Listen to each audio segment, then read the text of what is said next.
Kami mahasiswi program studi perbankan syariah FIU Hamka.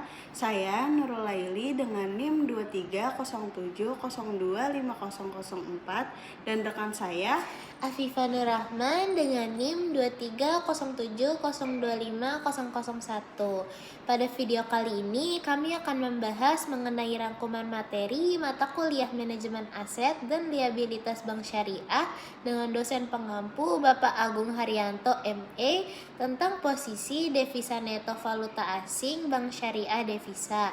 Langsung saja tanpa berlama-lama kita ke materinya. Langsung saja kita masuk ke dalam materinya. Yang pertama itu ada pengertian posisi devisa neto PDN atau Net Open Position NOP. Jadi di sini itu gimana caranya bank melindungi dari resiko nilai tukar. Jadi PDN adalah batas maksimal posisi terbuka, selisih aset dan kewajiban dalam valuta asing yang boleh dipegang oleh bank untuk mengendalikan resiko kerugian akibat gejolak nilai tukar mata asing. Menurut Peraturan Bank Indonesia Nomor 12/10/PBI/2010 tentang perubahan ketiga atas Peraturan Bank Indonesia Nomor 5/13/PBI/2003 tentang posisi devisa neto bank umum.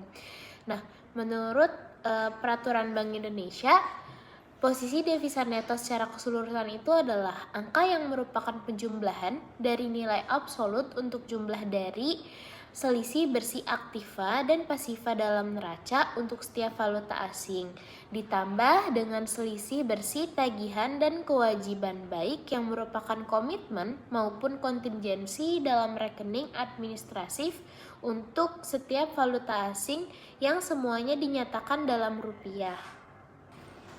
Kalau secara umum, PDN atau NOP adalah selisih bersih antara aktiva dan pasiva dalam neraca one balance sheet untuk setiap valuta asing, ditambah dengan selisih bersih tagihan dan kewajiban, baik yang merupakan komitmen maupun kontingen dalam rekening administratif one balance sheet untuk setiap valuta asing yang semuanya dinyatakan dalam rupiah atau ekuivalen rupiah untuk setiap valuta asing. Nah, nilai tukar yang dipakai ini untuk menghitung nilai rupiah dari masing-masing falas adalah nilai tengah yang merupakan rata-rata dari nilai jual dan beli falas berdasarkan data Reuters pada pukul 16 setiap harinya. Jenis-jenis posisi devisa neto PDN itu terdapat 3. Yang pertama adalah posisi long, yaitu posisi di mana jumlah aset atau aktiva bank dalam valuta asing lebih besar daripada jumlah kewajiban pasiva baik dalam valuta asing setelah memperhitungkan posisi rekening administratif bank, dikenal juga sebagai overbought.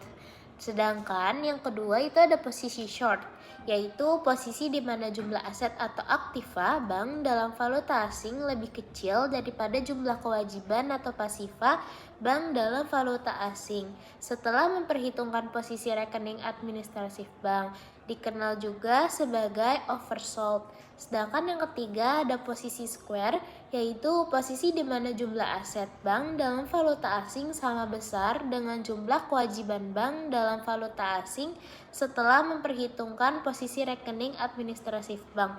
Jadi secara singkatnya, kalau posisi long itu di mana aktivanya lebih besar, sedangkan posisi short itu valuta asingnya atau aktivanya itu lebih kecil, sedangkan posisi square adalah di mana valuta asingnya sama besar.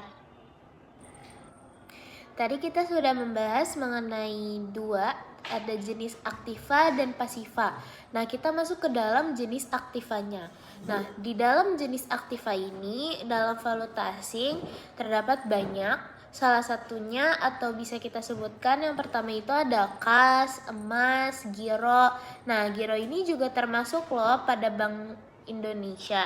Terus ada deposito on call atau DOC, deposito berjangka, sertifikat deposito.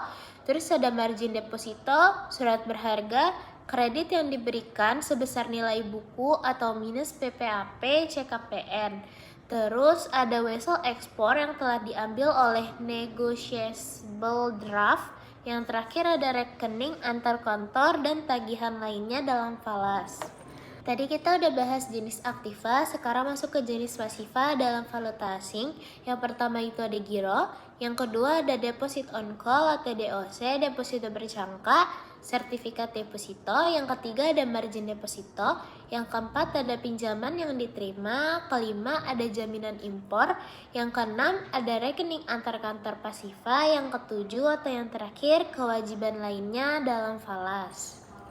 Latar belakang ditetapkannya PDN itu adalah karena latar belakang utama PDN adalah bank syariah akan terekspos oleh resiko nilai tukar apabila mempunyai PDN baik long atau short yang dapat menimbulkan kerugian. Nah, risiko nilai tukar atau foreign exchange rate risk atau risiko akibat perubahan nilai posisi trading book dan booking book yang disebabkan oleh perubahan nilai tukar valuta asing atau perubahan harga emas. Nah, itu tuh menurut POJK nomor 18 garing POJK titik 03 garing 2016 tentang penerapan manajemen resiko bagi bank umum.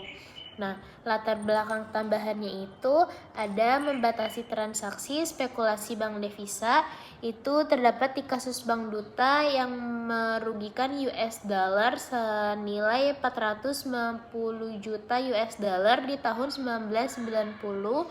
Terus juga kedua ada menghindari resiko nilai tukar, yang ketiga ada manajemen forex banks, yang keempat ada keseimbangan sumber dan penggunaan dana atau falas, yang terakhir itu ada menjaga kesehatan dan daya tahan bank.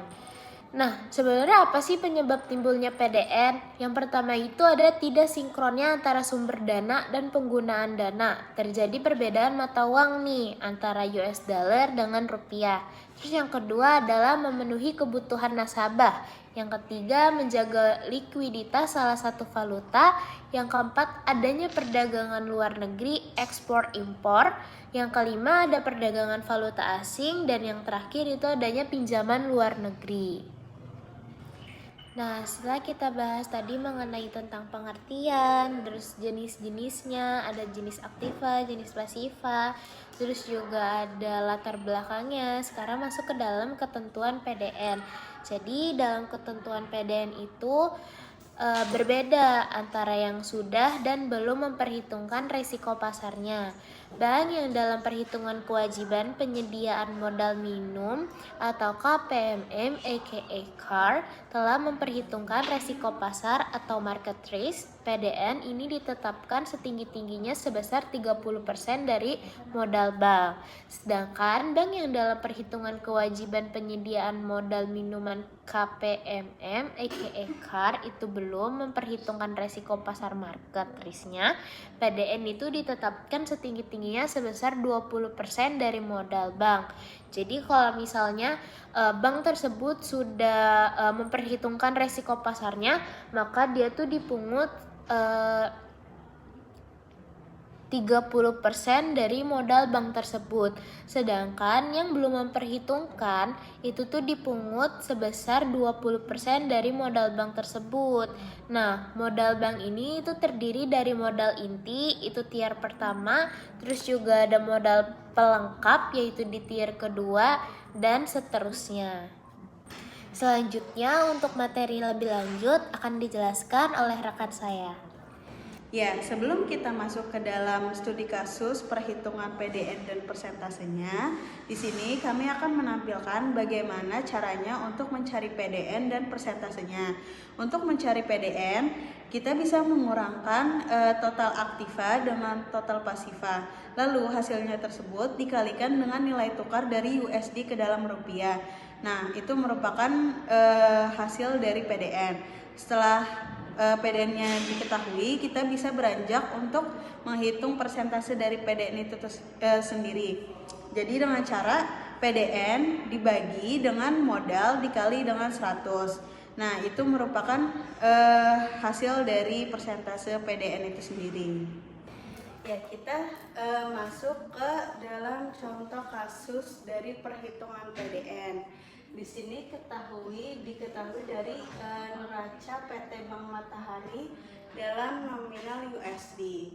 Nah, di sisi aktiva ini ada kas falas sebesar $5.000, Terus rekening bank lainnya sebesar $10.000, pembiayaan murabahahnya sebesar $50.000. Jadi total aktifanya sendiri sebesar $65.000. Sementara di posisi pasifa, di sini ada kewajiban segera sebesar $5.000, rekening gironya sebesar $15.000, terus deposito mudharabahnya sebesar $20.000. Jadi total pasifa itu sendiri ada $40.000. Terus diketahui juga nilai tukar dari Indonesia rupiah ke USD ini sebesar $22.000. Dan juga total modal PT Bank Matahari sebesar $500 juta. Nah, langsung aja kita masuk ke perhitungannya. Jadi di sini untuk menghitung nominal PDN itu sendiri, kita masukkan rumusnya. Jadi rumusnya itu total aktiva dikurang total pasifa. Jadi kita masukkan angkanya. Total aktivasi itu sendiri ada 65.000.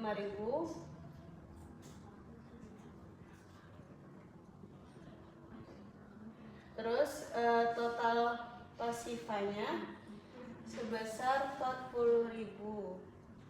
Ini masih dalam USD ya. Terus kita kurang, bisa 65 kurang 40, 25.000. Nah, karena ini masih dalam bentuk USD, kita konversikan ke dalam rupiah. Jadi 25.000 ini dikalikan nilai tukarnya. Di sini 2.000 kan. Jadi 25.000 dikali 2.000 IDR.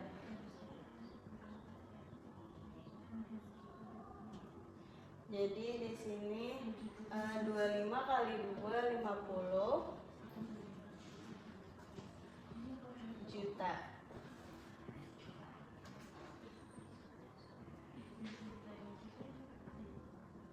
Jadi posisi devisa netonya sebesar 50 juta rupiah. Nah, lanjut kita masuk ke perhitungan persentase PDN.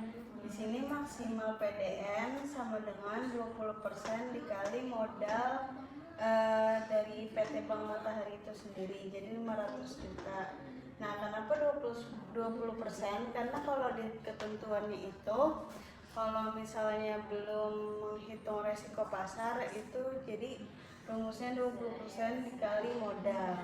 Atau rumusnya itu, jadi PDN Bank Matahari dibagi modal dikali 100%. Nah, jadi PDN Bank Matahari kan tadi 50 juta ya, 50 juta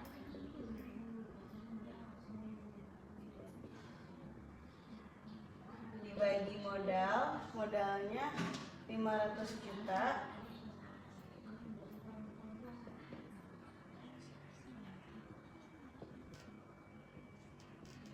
dikali 100%. Nah, ini hasilnya jadinya 10%.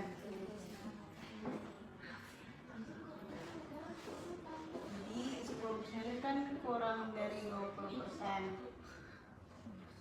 Jadi persentase PDN ini sesuai gitu sama ketentuan OJK. Sekian penjelasan yang bisa kami sampaikan, kurang lebihnya mohon maaf. Wassalamualaikum warahmatullahi wabarakatuh.